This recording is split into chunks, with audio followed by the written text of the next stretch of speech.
Merci Seigneur. Merci. Amen.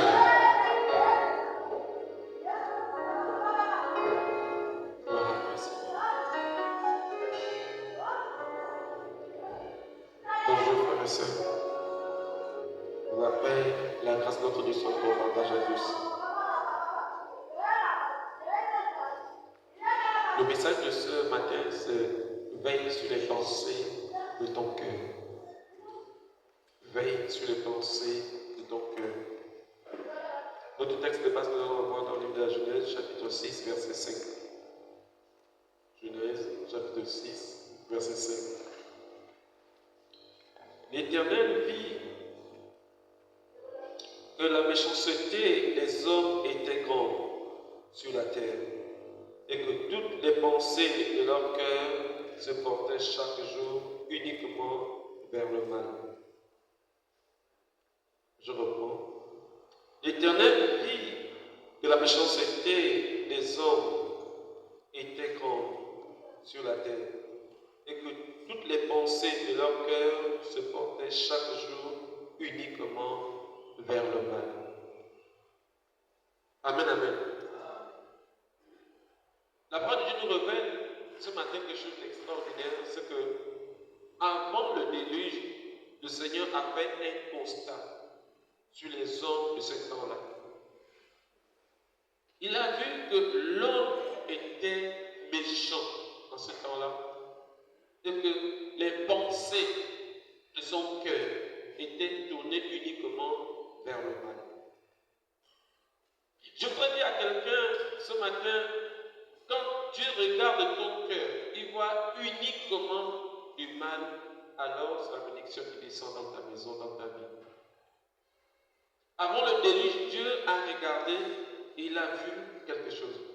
Il a remarqué qu'il y avait la méchanceté sur la terre et que les pensées des hommes en ce temps-là étaient tournées uniquement vers le mal, pas le bien. Je voudrais dire à quelqu'un ce matin que frères et sœurs, Dieu nous permet de venir dans sa maison, c'est pour réellement que nous puissions changer de cœur. Que nous puissions changer la manière de faire, la manière de nous comporter et de ne plus faire comme auparavant.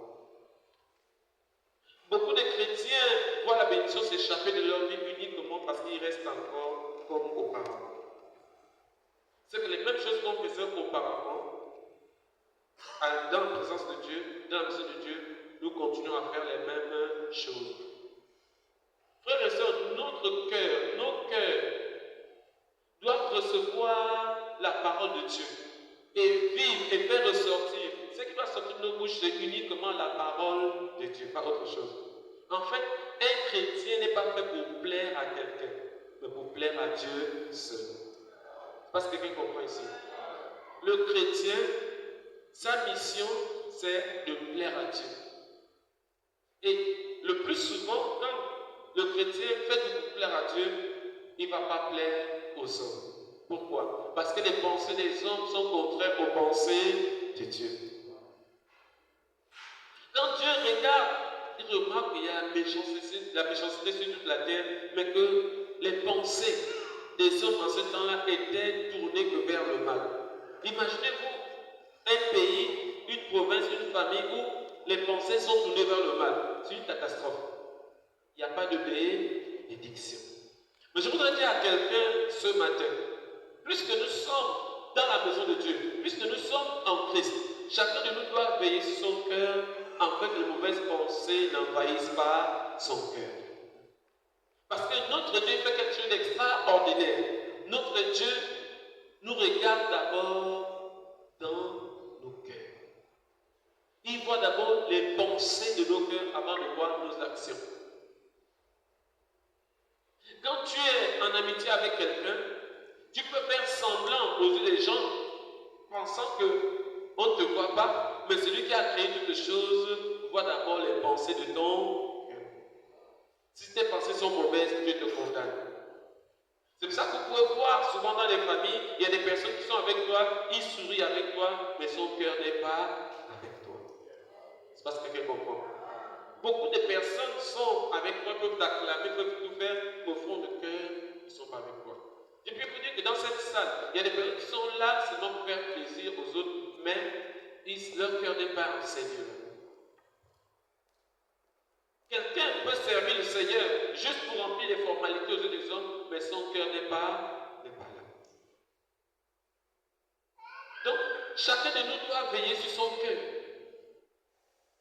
Le plus souvent, on dit que telle personne est une mauvaise personne uniquement le plus souvent par ses actions. Mais si la personne pose de mauvaises actions, c'est qu'il a un mauvais cœur, tout simplement. Il n'y a pas autre chose. Mais nous ne voyons pas ça, mais notre Dieu y voit. Avant le déluge, Dieu a d'abord vu les pensées. Il dit que leurs pensées sont tournées, sont portées uniquement vers le mal. Donc ils ne pensent pas à faire du bien. Nous allons voir ici Sodome et Gomorrhe, les pensées à faire du mal, à se pervertir. Et aujourd'hui, le chrétien n'a pas saisi cette grâce-là. Beaucoup parlent de la fin du temps, la fin du monde, l'enlèvement. Je voudrais dire à quelqu'un quelque chose ce matin, frères et sœurs. Le Seigneur va enlever que celui qui a le cœur pur. Le cœur qui n'a pas de tricherie à l'intérieur. Le cœur qui n'a pas de voies tortueuses. C'est celui-là que Dieu vient sauver. Pourquoi? Parce qu'il a envoyé Jésus-Christ afin de restaurer nos cœurs malades. Au jardin d'Éden, nos cœurs ont été empoisonnés par la sémence du diable. Et à la croix, Jésus-Christ vient opérer ce cœur-là afin d'introduire la nouvelle sémence. Afin que nous puissions voir les choses de nouveau. Alors, le cœur, le foi, en famille, nous avons des mauvaises pensées. De foi à l'église, nous avons des mauvaises pensées. Les uns vis-à-vis des autres. De foi dans la société, nous avons des mauvaises pensées. Les uns vis-à-vis des autres. Et ça, tu peux te cacher aux yeux d'un être humain. Mais aux yeux de Dieu, nous sommes tous nus devant sa face. Car il est notre créateur. Amen, amen. C'est pour ça que le Seigneur, avant d'avoir le déluge sur la terre, il a d'abord regardé les cœurs des hommes. Il a compris que là, il fallait effacer. Le plus souvent, quand le cœur est totalement perverti, il n'y a plus de place de bénédiction pour nous. Quand le cœur est tellement tortueux, parce qu'il y a des gens qui vivent avec de la ruse. La personne fait quelque chose avec toi, mais derrière ses pensées, il a déjà conçu quelque chose. C'est parce qu'on comprend quelque chose ce matin. Frères et sœurs, la bénédiction n'est pas loin de chacun de nous. Mais qu'est-ce que chacun de nous a dans son cœur? Ce que tu fais sortir de ta bouche, est-ce que c'est la vérité? Est-ce que tu penses réellement à ça? Alors, j'ai souvent dit en prêchant que si quelqu'un dit à l'autre « je t'aime », s'il est réellement sincère, il ne va jamais trahir cette personne-là. C'est pour cela, on peut dire à quelqu'un « je t'aime » et après blesser cette personne-là parce que réellement c'était des bouts de lèvres. Si c'est réellement dans un cœur sincère, c'est impossible. C'est pour ça que Dieu regarde d'abord le cœur. Est-ce que tes motivations sont justes devant Dieu? Est-ce que tes pensées sont en accord avec la parole de Dieu? Est-ce que ce que tu fais, Dieu est d'accord avec toi? Frères et sœurs, nous pouvons faire ce que les hommes aiment voir. Les gens peuvent t'acclamer. Les gens peuvent te donner de l'argent. Les gens peuvent te dire que tu es la meilleure personne. Mais devant Dieu, Dieu trouve que tu es la mauvaise personne. Ce que Dieu veut de chacun de nos frères et sœurs, c'est que nos cœurs se soumettent à sa volonté. Sa volonté. C'est l'action qui est difficile. Le diable n'est pas difficile à combattre plus que ton propre cœur. Le diable, il est hors ta personne, mais ton cœur à l'intérieur. Jour et nuit, tu fais des combats avec ton propre cœur. Dit que les pensées, leurs pensées étaient tournées uniquement vers le mal. Chaque chrétien doit se remettre en cause, disant, je viens à l'église, quelles sont les pensées de mon cœur? Est-ce que je suis sincère avec mon Dieu? Est-ce que je suis sincère avec mon frère? Est-ce que je suis sincère avec ma soeur? Il y a des personnes qui encouragent même les autres dans le désordre. C'est que pendant qu'il y a le mal, au lieu de chercher à guérir le mal, mais on encourage la personne à faire ce qui est mal. Parce qu'on ne veut pas que la personne se fâche.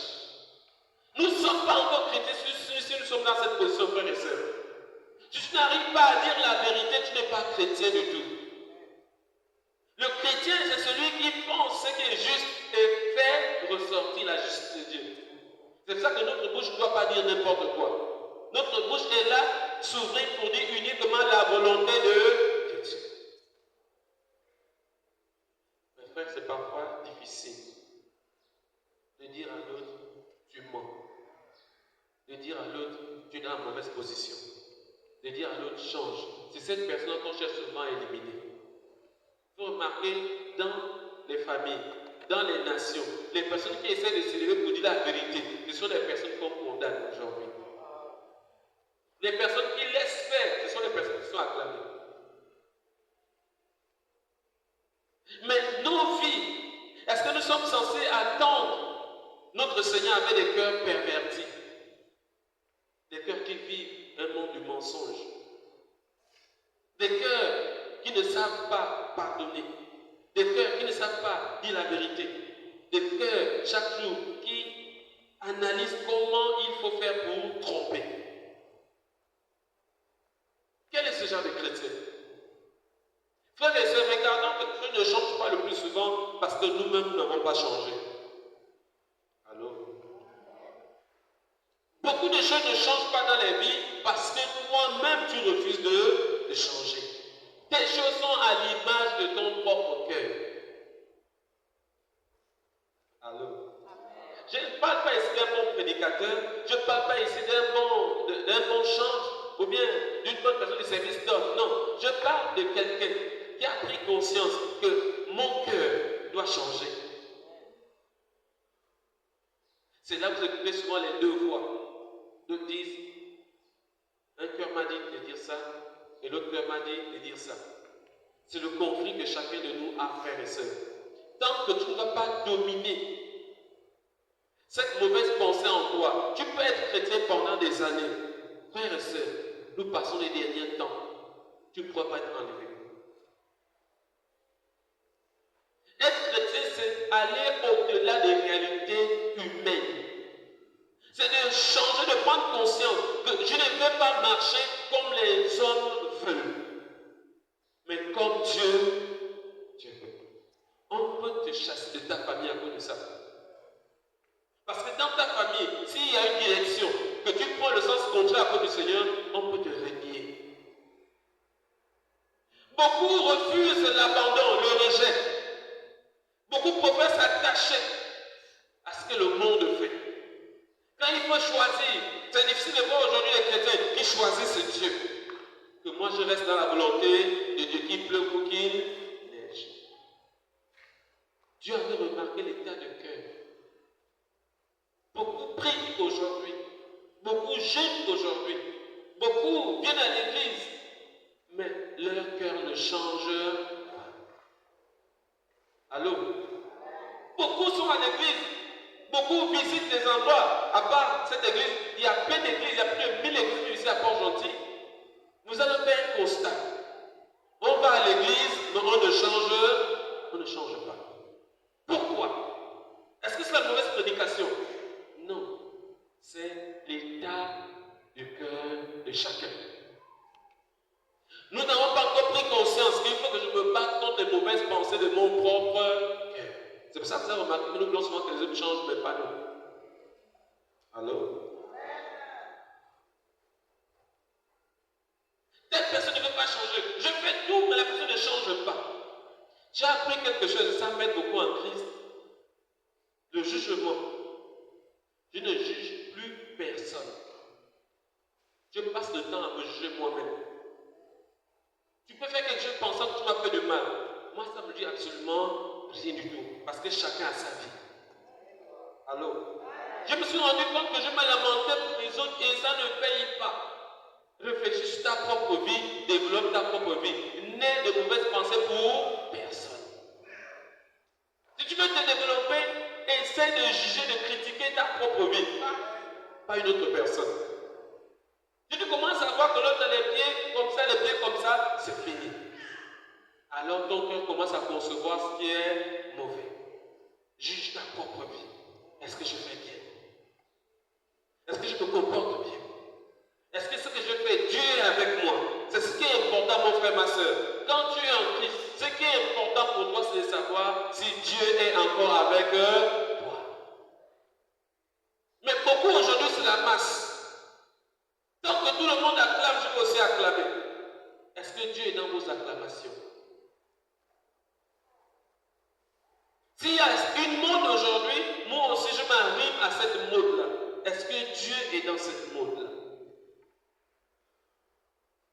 Le cœur des hommes en ce temps-là était tourné uniquement vers le mal, pas du bien.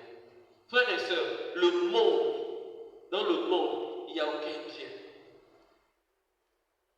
Dans le monde, frères et sœurs, nous pouvons faire ce que nous voulons faire, mais dans ce monde, il n'y a plus rien de bon. C'est pour ça que Jésus-Christ vient pour nous sauver. S'il y avait du bonheur dans ce monde-là, Jésus ne serait pas venu. Mais à cause de l'état de chaque cœur, il a fallu que Jésus-Christ vienne pour changer les choses. Pour chacun de nous. Personne, c'est moi qui vous parle, je suis à l'intérieur aussi. Tant que nous ne comprenons pas qu'il faut le changement du cœur de chacun, de mon propre cœur, alors je ne peux pas dire que je suis chrétien. Nous allons lire la parole de Dieu. Dans le psaume 94, verset 11. L'Éternel connaît les pensées des hommes. Il sait qu'elles sont vaines. Frères et sœurs, il y a une révélation. Pendant que tu es assis en ce moment, pendant que je suis en train de pécher, la parole de Dieu révèle que l'Éternel connaît les pensées des hommes. Dieu sait que nos pensées sont vaines. Allô? C'est-à-dire que l'homme naturel, l'homme qui n'a pas été influencé par la puissance du Saint-Esprit, toutes ses pensées ne sont pas conformes à la volonté de Dieu. Si tu ne te soumets pas à la volonté de Dieu, tes pensées sont vaines. Elles ne glorifient pas Dieu. Allô? C'est pour ça que nous avons remarqué que la parole de Dieu a toujours demandé que l'enfant de Dieu soit enseigné selon sa parole. Enseignez-les à observer ce que je vous ai prescrit. Enseignez-leur. C'est que le rôle de l'Église, c'est enseigner le peuple à connaître la volonté de Dieu. Nous allons voir la même chose dans le livre de Josué. Il dit de mettre en pratique. Vous allez remarquer que le fait de mettre en pratique, de recevoir la parole d'enseignement dans son cœur et de mettre ses enseignements en pratique donne directement la prospérité. Parce que Dieu est avec toi. Mais tant que nous refusons l'enseignement, nous refusons de nous soumettre, de briser nos cœurs pour ressortir ce que Dieu veut, alors, excusez-moi de dire cela, on perd le temps à l'Église. L'Église est un combat jour et nuit contre le monde des ténèbres. Je dis bien jour et nuit. Dans tes actions, chaque jour, le monde des ténèbres cherche des stratégies pour te détruire. Si tu ne prends pas conscience que tu es dans une guerre, alors tu vas rester tranquille toute ta vie dans le malheur. Parce que le chrétien qui a compris veille d'abord sur son cœur. Parce que l'ennemi peut introduire dans ton cœur les pensées du diable. Allô? Peut-être nous ne comprenons pas. C'est-à-dire que tu peux être seul à la maison, il n'y a personne autour de toi. Pendant que tu es en train de penser les stratégies que tu as au fond de ton cœur, là tu vas atteindre là. Dieu connaît ça. Même si celui qui est avec toi ne connaît pas, mais Dieu. Allô? Pendant que tu pries pour la bénédiction, pendant que tu pries pour la réussite, pendant que tu pries, avant que tu fasses quoi que ce soit, Dieu connaît là où tu vas finir. C'est pour ça que beaucoup ne sont pas exaucés, ils se posent des questions. Parce que les pensées de ton cœur ne glorifient pas Dieu. Allô? Pendant que nous trichons, Dieu connaît. Même si tu es seul en train de tricher, Dieu connaît que tu n'es pas conforme. Tu peux venir te laver. Il y a des gens, j'aime bien les gens qui aiment beaucoup se laver là. Il y a des gens qui passent 3 heures de temps à la douche pour se laver. Pour sortir là, aux yeux de Dieu, tu es sale. Tu n'es pas conforme à sa parole. Dieu voit que ta vie n'est pas propre à ses yeux. Pendant que tu viens et que le pasteur te donne une forme de bénédiction, aux yeux de Dieu, tu n'es pas propre. C'est pour ça que Dieu nous invite ce matin à regarder l'état de nos cœurs. Ne regarde pas trop les critiques, c'est parce qu'ils vont te faire grandir. Frère et sœur, si une personne te critique, il faut savoir aussi que tu ne vis plus sur la terre. On te critique quand même. Des fois, en bien ou en mal, on va te dire des choses. Mais ce qui est important, c'est pas ce que les gens disent de toi. Parce que tu suis ça, tu vas mourir avant le temps. Ce qui est important, qu'est-ce que Dieu dit de chacun de nous? Allô? Si tu es en face avec ton Dieu, tu n'as pas à craindre. Pendant que je vous parle, cette nuit, j'ai été visité. J'ai été attaqué et Dieu m'a ouvert les yeux, j'ai vu celui qui m'a attaqué dans ma chambre. Je voudrais dire à quelqu'un, pendant que tu es en train de blaguer avec ta vie, cette vie est tout, sauf une vie matérielle. La vie est d'abord surnaturelle. Si tu n'apprends pas à l'église à aiguiser tes armes surnaturelles, ce n'est pas la peine. Si tu ne fais pas les efforts, si ton cœur ne laisse pas la place au surnaturel, si tu veux toujours rester dans le charnel, ce n'est pas la peine. C'est quand je commençais à être attaqué que je compris pourquoi on dit le chrétien n'est pas du monde. Mais si ton cœur n'est pas disposé à comprendre les choses surnaturelles, c'est que tu ne veux même pas changer ton histoire. Beaucoup ont laissé leurs problèmes entre les mains de l'Église. Alors que ton cœur, chaque jour s'est transformé, tu vas voir ta propre vie changer. Je voudrais dire à quelqu'un quelque chose. Des fois, tu peux être là de posséder, mais tu ne sais pas. Allô? Et comment? Tu peux être possédé, mais tu ne sais pas. Tu chantes, tu prêches, tu fais tout, mais tu es possédé. C'est quand tu commences à vouloir faire la volonté de Dieu que tu sens que non, ça ne vient pas de Dieu. C'est là où tu commences à voir ce qu'on appelle le discernement des esprits. C'est pendant que tu commences à voir le discernement des esprits que quand quelqu'un fait quelque chose, tu peux dire que cette personne est possédée d'esprit sans douter c'est la vérité. Mais il faut accepter la volonté de Dieu. La volonté de Dieu va faire dans ton cœur la différence entre le bien et le mal. Et quand quelqu'un va poser des actions de mal, tu pourras discerner. Beaucoup viennent à l'église, alléluia, amen, on va intégrer les comités, ou bien on est dans un comité, on est même responsable. Mais tu vas regarder quelque chose. Si tu t'assois bien pour voir, tu vas voir que ta vie ne change pas. Tu vas voir qu'il y a des combats que tu n'arrives pas à gagner. Alors que le Seigneur nous a dit que tout est possible à celui qui croit. Mais tu as remarqué que ton combat, ça perdure. Tu combats, mais ça n'avance pas. Il y a quelque chose qui ne va pas dans ton propre cœur. Ton cœur refuse d'abandonner une situation que le Seigneur te demande d'abandonner. Je voudrais dire à quelqu'un quelque chose ce matin. Moi, j'ai choisi de vivre une vie simple et heureuse. Je choisis de vivre une vie simple et heureuse. Je n'aime pas des choses qui frappent à l'œil. Je n'aime pas pour après souffrir. Ce n'est pas la peine d'avoir beaucoup d'argent et souffrir. Je préfère être simple et être heureux. Allô? Et comme je préfère rester célibataire sans femme que d'avoir une femme qui me fait souffrir. Je suis simple, c'est pas compliqué.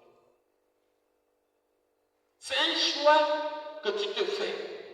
Qu'est-ce que je fais avec mon cœur devant Dieu? Est-ce que mon cœur, pendant que je suis là, est-ce que ce que je suis en train de faire, est-ce que ça plaît à Dieu? C'est là où le monde ne veut pas abandonner. Là, on commence à taxer l'église. L'église là, on est trop dur.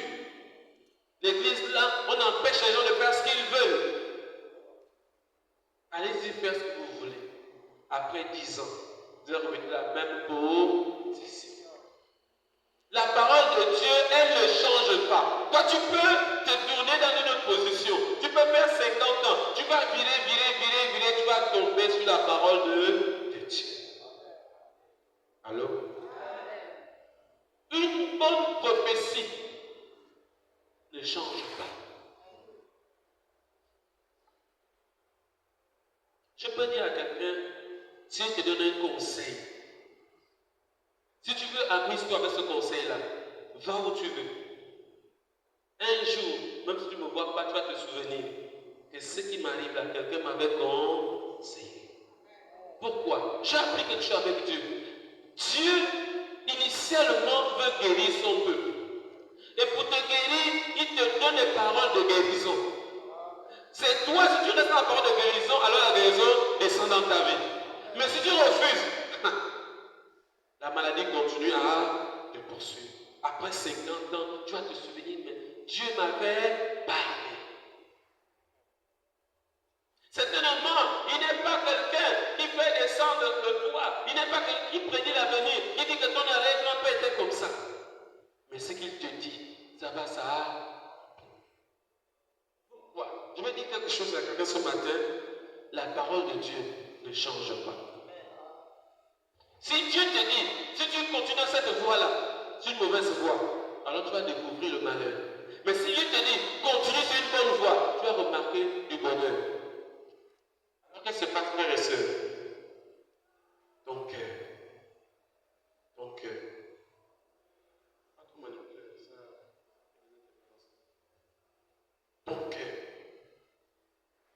Est-ce que mon cœur est en phase avec la parole de Dieu? Pourquoi passer mon temps à vouloir que les gens me regardent bien, alors que je sais au fond de mon cœur, j'ai fait mal? Pourquoi je voudrais que les gens m'acclament, alors que je sais que Dieu n'est pas d'accord avec moi? Allô? Je voudrais dire quelque chose à quelqu'un. Voyez un peu ma tête. Il y a des personnes qui ne supportent pas de voir que les cheveux sont partis un peu. Donc ils partent prendre la perruque, ils collent sur cette place-là. Dites-moi, est-ce que c'est une vérité? Je couvre, si on appelle ça une honte, ça veut dire que je couvre ma honte. Est-ce qu'elle ne demeure pas? Après 50 ans, au lieu que ça, les cheveux, tout ça continue à... Tôt ou tard, j'avais prêché ici une fois, j'ai une connaissance. Il est toujours avec une casquette. Tu peux faire 10 ans avec cette personne-là. S'il tourne derrière la maison, il lève la casquette. Quand il revient, tu ne reconnais pas la personne. Tu ne vas pas le connaître. Parce qu'il ne se sépare jamais de sa casquette. Mais dans cette casquette-là, il y a une grosse chose. Donc quand il enlève, c'est carrément une autre personne. Frère et sœur, le Seigneur ne veut pas que nous vivons cette vie-là. Il voudrait que tu gardes une vie réelle. Le Seigneur t'a choisi avec tes défauts, avec tes manquements.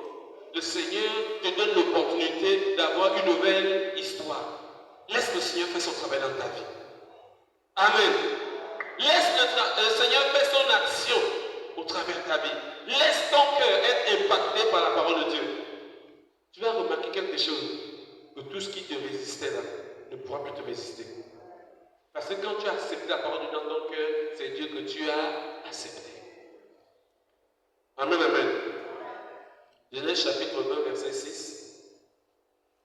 On va venir rapidement. Genèse 26.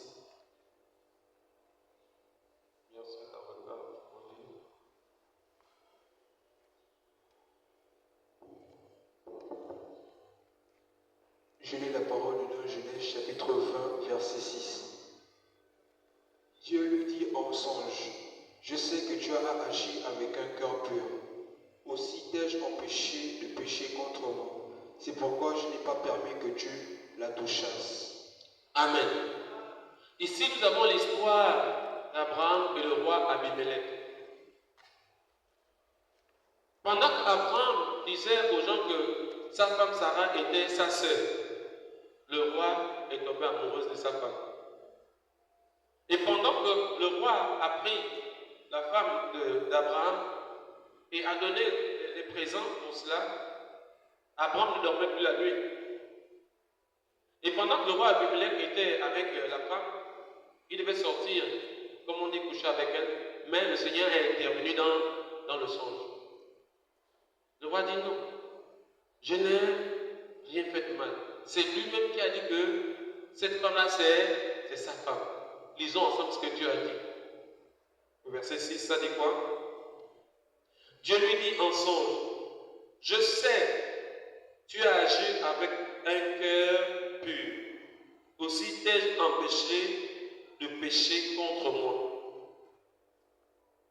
Frères et sœurs, je voudrais montrer à chacun de nous l'état de nos cœurs. Il y a des personnes qui ont des cœurs qui planifient des mauvais projets. Il y a des gens qui ont des cœurs qui font du mal aux personnes, mais sont là. Le roi Abimelech avait pris la femme d'Abraham. Abraham avait menti que c'était sa sœur. Il dit, comme c'est ta sœur, moi je vais l'épouser. Elle faisait maintenant mal, il ne dormait plus la nuit. Et Dieu est intervenu en songe au roi. Il dit, je sais que tu avais un cœur pur. Tu ne voulais pas faire de mal. Si c'était sa femme, tu ne devais pas arracher. C'est lui-même qui a menti. C'est pour ça que je t'ai empêché de pécher contre qui? Contre qui? Frères et sœurs, quand tu pêches contre Dieu. Quand tu fais du mal à un chrétien, quand tu fais du mal à un pasteur, tu pêches contre Dieu. Mais quand Abimelech, le roi, ne savait pas ce qui se passait, il dit, c'est pour cela que je t'ai empêché. Je voudrais dire à quelqu'un, chaque fois que tu seras sincère dans ton cœur, même ce que tu fais c'est mal, Dieu va t'aider à redresser. Parce qu'il sait que tu n'as pas conçu le mal. Abimelech n'avait pas conçu que moi je vais faire comme ça. Si il fait comme ça, moi je vais réagir comme ça. Il prenait les choses simplement. Et pourtant, ce qu'il faisait était mal aux yeux de Dieu. Dieu dit, c'est pour cela que moi-même, Dieu, j'ai été empêché de faire ce mal-là. C'est parce que quelqu'un comprend ici. Je voudrais que ce message-là passe, parce que le plus souvent, nous vivons une vie chrétienne très légère. Regardons ici une histoire d'Abraham qui marche avec Sarah, sa femme, et comment se fait que Dieu intervient. C'est Abraham lui-même qui a dit que c'est sa sœur. Pourquoi Dieu intervient? Frères et sœurs, chaque fois que tu seras en train de faire quelque chose avec un bon cœur, je dis bien un bon cœur, pas derrière avec un profit particulier, parce qu'il y a des gens qui font mais avec un profit caché. Je voudrais dire même qu'il y a des gens qui partent même dans les mariages là, ils partent dans les trucs de fêtes là, parce qu'ils veulent retourner avec un sac, ils ont volé des choses. Alors, les bouteilles d'huile ont disparu, les demi-sacs de riz ont disparu, les choses ont disparu, et puis le matin, on va dans ton frigo, c'est plein de choses que tu as achetées dans le mariage de Trouy, ou bien dans la fête de Trouy. Tu es parti aider parce que dans ton cœur, tu avais déjà conçu que tu vas voler là-bas. Allô? Vous n'aimez pas cette la vérité, c'est ça. C'est ça. Vous voyez la personne d'Arda, je fais, oh laissez-moi, je vais faire ça, tout ça. Les litres d'huile disparaissent là-bas. Donc la personne en partant aider avait déjà conçu un plan, que là je m'en vais là. Pendant que les gens de la fête te voient, ils sont contents de te voir, ils ne savent pas qu'ils sont contents de voir un voleur. Tu es en train de voler. Tu voles. Si tu sors du mariage de Trouy, tu sors de la fête de Trouy, l'anniversaire de Trouy, avec un piment, sans compter de l'eau, tu as volé. Vous n'êtes pas d'accord? Mais oui, mais parce que tout le monde doit taper le sachet. Les gens, ils ont des motivations. Ils viennent parce que, je parle ici, parce que le plus souvent, on voit beaucoup de personnes qui veulent aider. Mais tu aides avec des motivations. Qu'est-ce qui est dans ton cœur? Mais ici, Abimelech voulait cette femme-là. Et il a fait ce qu'il faut faire pour avoir la femme. Mais plus qu'Abraham lui-même avait menti. Quand tu fais avec le cœur pur, par exemple, en voulant préparer dans une fête quelconque, et puis, sans te rendre compte, tu as abusé du sel. Sans te rendre compte, tu veux faire du bien. Des fois, les gens vont entrer en voiture, vous avez dit qu'il n'y a pas de sel. Pourquoi? Dieu a intervenu parce que Dieu a voulu aider. Tu voulais faire ce qui est bien. Allô? Pas les gens qui conçoivent.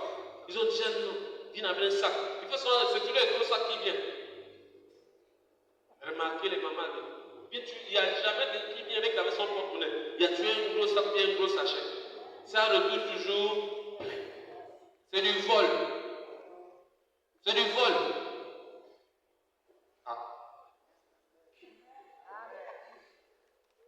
Abimelech dit, moi, je n'ai rien fait de mal. Mes mains sont pures. pensais que ce qu'il me disait, c'était la vérité. J'ai dit oui, je sais que tu l'as fait avec le main pur. C'est pour ça que moi, Dieu, ne t'empêche de faire ce qui est mal. Allô? C'est pour ça que la vérité règle nos vies, frères et sœurs. Même si les gens ne comprennent pas, demain ils vont comprendre quand la vérité, la réalité va ressortir. Parce qu'on peut enterrer la vérité pendant 40 ans, 50 ans. Un jour, ça va sortir. Personne ne peut enterrer la vérité, c'est impossible. C'est ça que vous allez remarquer, il y a un miracle dans la Bible. Les gens croient que c'est un miracle comme ça, mais je vais vous expliquer. Il dit que la vérité, c'est qui? La vérité, c'est qui? Mais remarquez qu'on a cloué la vérité à la croix, après on a pris la vérité, on a enterré. Qu'est-ce qui s'est passé? La résurrection ne peut pas enterrer la vérité. La vérité elle-même est esprit et vie. Donc, quel que soit ce que la personne te fait, si tu restes dans la vérité, la personne sera exposée forcément. Parce que la vérité affranchit, la vérité libère. Si tu as un cœur pur, comme ce roi Abimelech, Dieu va témoigner en ta faveur. Frères et sœurs, excusez-moi, Abimelech n'était pas chrétien. Hein? Il n'était pas du peuple d'Israël. Abimelech, c'était un païen. Mais il a fait quelque chose dans les nords. Dieu venait de frapper. Parce que les gens pensent que Dieu est seulement le Dieu. Dieu est le Dieu de tout le monde. C'est Dieu qui a créé tout le monde. Ne pense pas parce que tu es enfant de Dieu que Dieu n'a pas créé le fou que tu vas marcher en place. C'est Dieu qui l'a créé. Dieu qui est juste, il a vu le cœur d'Abimelech. Il dit que Dieu a fait ça avec les mains, un cœur pur. C'est pour ça que Dieu t'a empêché de faire le mal. Mais est-ce qu'aujourd'hui les chrétiens font avec le cœur pur? Frères et sœurs, est-ce que nous agissons avec le cœur pur? Dans nos maisons, à l'église, partout, dans la société, est-ce que nous avons ces mains, ces cœurs purs? Tout ce que nous faisons, c'est par profit.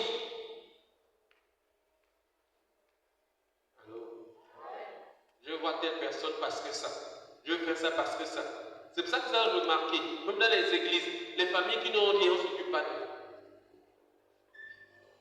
On ne te rend pas visite, le pasteur ne vient pas te rendre visite. Tu n'as rien.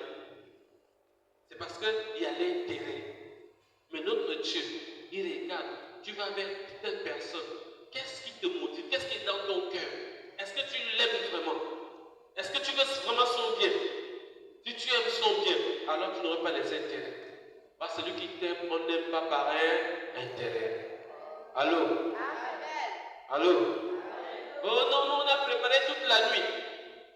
Allez souvent visiter le congélateur. C'est plein. Les autres sont bourrés. Diminue la boisson, on doit faire la fête avec. Moi, je préfère celui qui vient manger même 4 plats pendant. Parce qu'en réalité, quand tu invites, c'est pour venir manger et boire. Allô? Quand tu invites, c'est pour venir manger et boire. Sûr en plus, quand ça te dépasse, non? C'est ton ventre. Mais celui qui est en train de préparer, qui vole, si on lance le pied de ça va attraper beaucoup ici. C'est un vol. Pas arrêter. Pas arrêter. Viens avec tes mains blanches, peut-être tes 500 de taxi dans ta poche. Voilà, tu finis, tu rentres chez toi. Là, tu as aidé. Tu es venu avec un cœur propre. Mais venir avec une cuvette, c'est pas bon. Psaume 7, verset 11, 10 et 11. Psaume 7, verset 10 et 11. Quelqu'un va vite m'aider dans la lecture.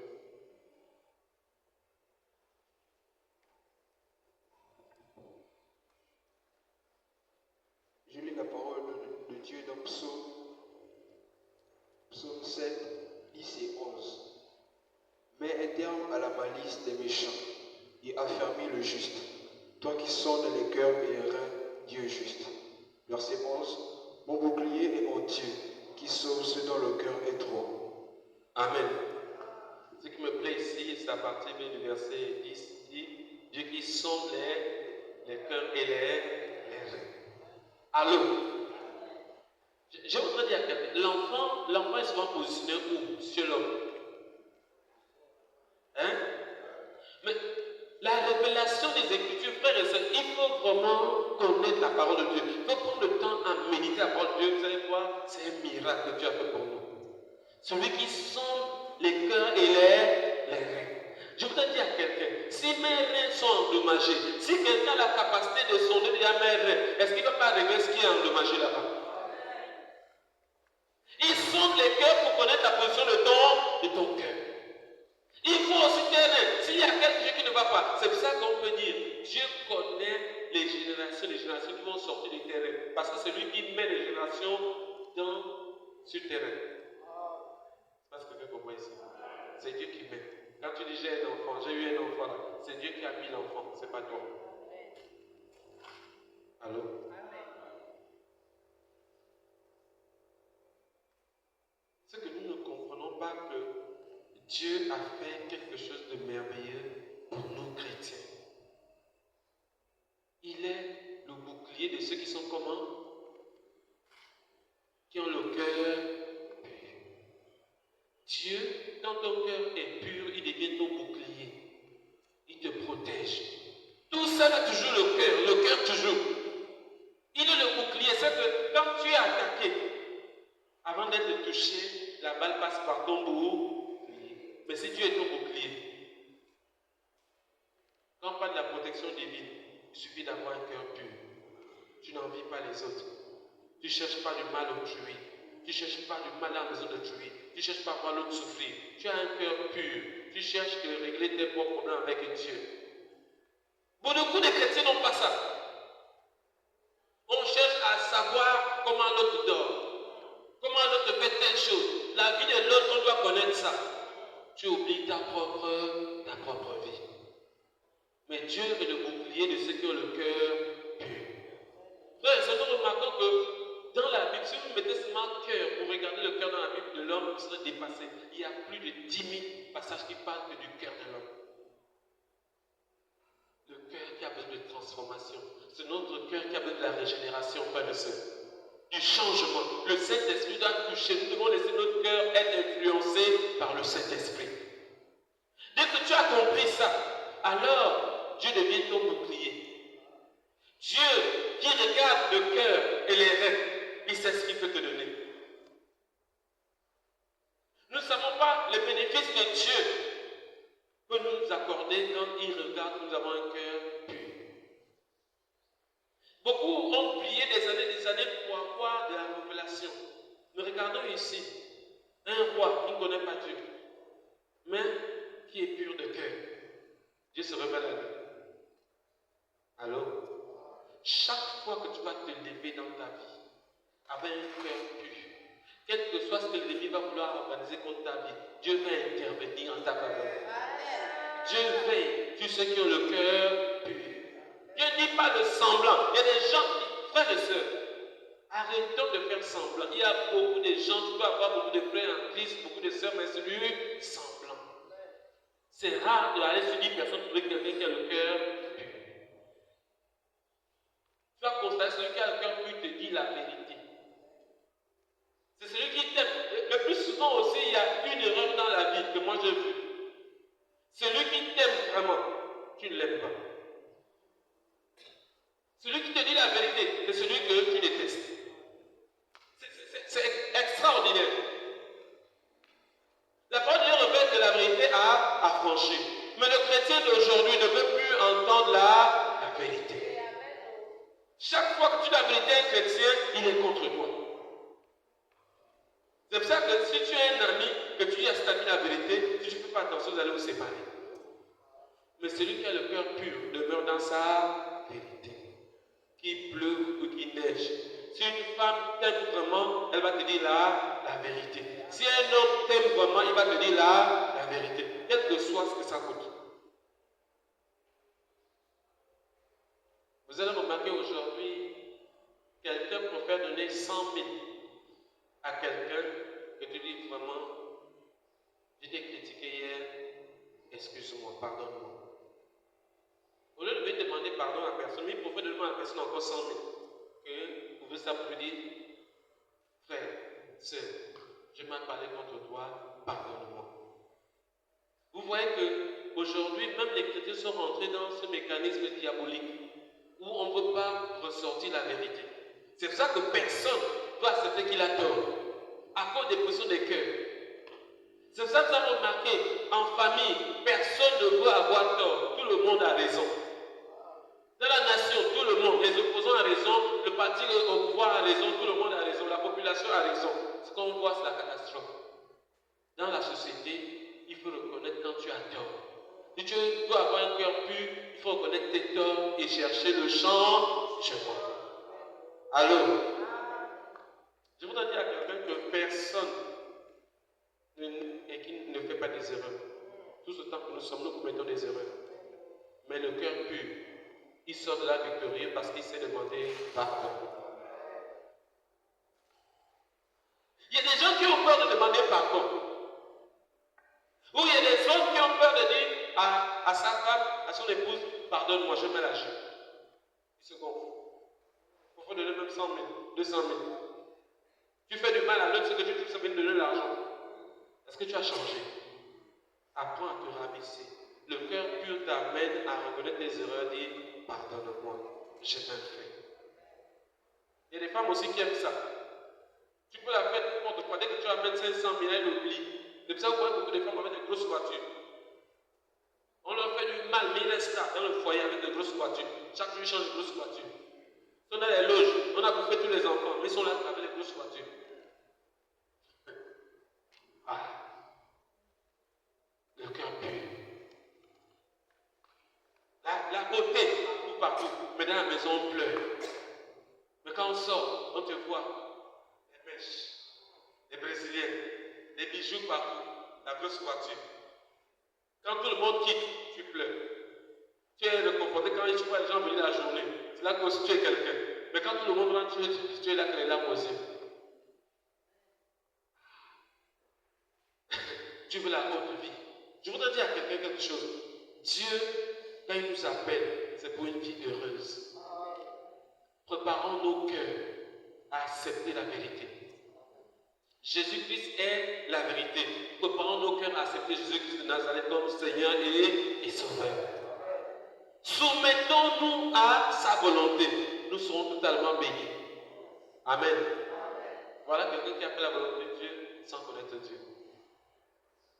Seigneur, dis-les fermer les mains pures. Dis Abimelech, tu es roi, mais ta manière d'agir, c'est comme. Il y a des chrétiens qui agissent comme mieux que les chrétiens. J'ai vu des gens qui ne viennent pas à l'église, mais qui sont ordonnés. Ils n'aiment pas du désordre. Mais des chrétiens qui viennent à l'église, mais qui vivent que dans ce désordre-là. Pas de cœur pur. Ils pensent que quand on vient à l'église dimanche, amen, amen, amen, amen, amen, et on sort purifié. C'est un mensonge.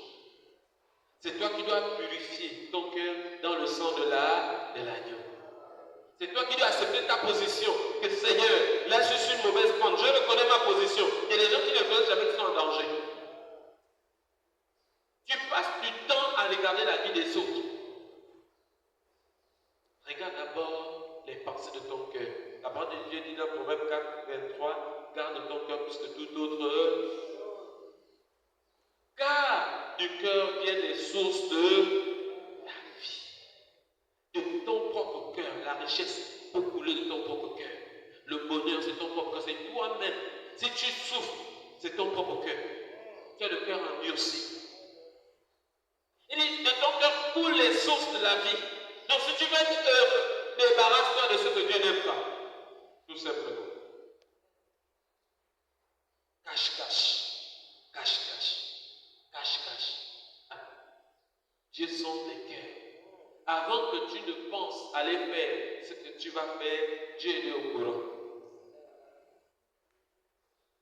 C'est pour ça que tu ne dois pas planifier ce qui est mauvais aux yeux de Dieu. Tu ne dois pas avoir un mauvais planning aux yeux de Dieu. Tu dois planifier selon la volonté de Dieu, afin que Dieu mette son cachet sur ce que tu fais. Alors, pour ton travail, pour tes affaires, pour tout ce que tu fais, tu dois veiller à ce que Dieu soit, afin que toi-même sois en accord avec la volonté de Dieu. Dis, garde ton cœur. Frères et sœurs, beaucoup prêchent la parole de Dieu, Mais je voudrais dire à quelque chose ce matin que Dieu dit à chacun de nous, c'est toi-même qui gardes ton... Allô? Ah, moi, pas bien compris. C'est chacun qui garde son cœur de mauvaises choses. C'est toi qui refuses d'accepter ce qui est mauvais. Ce n'est pas Dieu. Dieu nous a créés libres. Si tu veux te confier à Dieu, accepte ce que Dieu veut et refuse ce que le malin veut. Allô? Je vais vous dire quelque chose, on va finir avec. Parce qu'on a autre chose à faire après. Chacun de nous se croit selon les penchants de son cœur. Est-ce qu'on est d'accord ici? Il dit la coiffe que chacun de nous a. Il se coiffe selon les désirs. Si tu lui mets une autre coiffe, il n'est pas d'accord. Et quand c'est une coiffe, mais il n'est pas d'accord.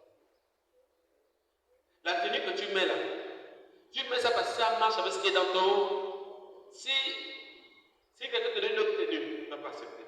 La tenue peut coûter cher. Comment? Ça ne marche pas. Parce que le cœur n'est pas d'accord. Les gens aussi vivent ensemble selon les désirs du cœur de l'autre. Si on te force de vivre avec quelqu'un, tu ne vas pas. Allô? C'est ça que vous avez remarqué. Ce que l'autre aime, ce n'est pas forcément ce qu'une autre personne aime aussi. Les cœurs. C'est pour ça que Dieu touche l'essentiel de nos vies, nos cœurs.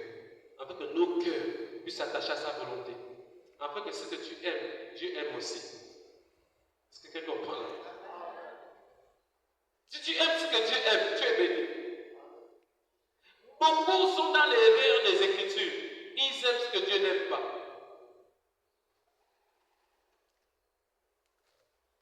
Alors, la volonté de Dieu, c'est que tu sois béni. Pas que tu sois maudit. Si quelqu'un aime la malédiction, Dieu ne lui regarde pas. Mais si quelqu'un s'attache à la bénédiction, Dieu donne. La bénédiction, c'est pour nous, frères, ce n'est pas pour Dieu. Personne ne va bénir Dieu. Personne, aucun être humain n'est capable de bénir Dieu. Nous utilisons un langage assez fait pour dire Seigneur, je te bénis, mais c'est un langage comme ça. C'est Dieu qui bénit l'homme. Et Dieu est seul capable de bénir. Donc, Dieu, ce qu'il veut de chacun de nous, c'est nous bénir. Mais est-ce que nos cœurs sont disposés? Chacun de nous veut quelque chose contraire à ce que Dieu veut. C'est pour ça que vous avez remarqué qu'on dit laissez ça, on insiste. Laissez, on insiste. Laissez, on insiste. Jusqu'à quand tu fais l'accident, là tu te souviens qu'on t'avait averti. Mais quand tu regardes les Écritures, Dieu nous avertit sur tout. Si tu suis la volonté de Dieu, tu ne vas pas faire les accidents. C'est là que on dit, tu vas de bénédiction en bénédiction, de victoire en victoire. Parce que tu fais uniquement ce que Dieu veut que tu fasses. Pas que nous nous trompons, frères et sœurs. Chacun de nous, le destin de chacun de nous, c'est pour vivre dans le bonheur. Mais Dieu a laissé chacun de nous le choix. Qu'est-ce que tu choisis? Qu'est-ce que ton cœur désire? Le bonheur ou le bonheur? Tout le monde va dire ici, non, je choisis le bonheur. Mais les actions de ton cœur désirent le malheur. Alors, on va finir comme je disais. Nous avons qu'une combien de fois la semaine? Quelqu'un peut me dire ici? Nous avons qu'une combien de fois la semaine ici? 2 fois. Vous êtes sûr? Oui. Tu as raison, mais tu dis seulement le nombre de fois que tu viens. Vous voyez? Celui qui aime Dieu va s'attacher aux choses de Dieu. Ce n'est pas compliqué. Essaye de séparer quelqu'un de celui qu'il aime. Vous allez voir. C'est pour ça que vous voyez ce qu'on de faire entre les parents et enfants. Quand le cœur de l'enfant est attiré quelque part, ça devient un combat pour les parents. Tu fermes la porte, il sort par la fenêtre. De fois, on ferme la fenêtre, il sort par le plafond. Pourquoi? Aller vers la personne qu'ils aiment. Même si la personne va leur tromper demain. C'est pareil que le Seigneur. Quand tu aimes le Seigneur, personne ne peut te fermer la porte ni la fenêtre. Allô? Garde ton cœur plus que toute autre chose. Le message de ce matin, ça nous interpelle chacun de nous à veiller sur l'état de son propre cœur. Laisse d'abord l'autre. Occupe-toi de ton cœur. Amen. Que le Seigneur bénisse sa parole.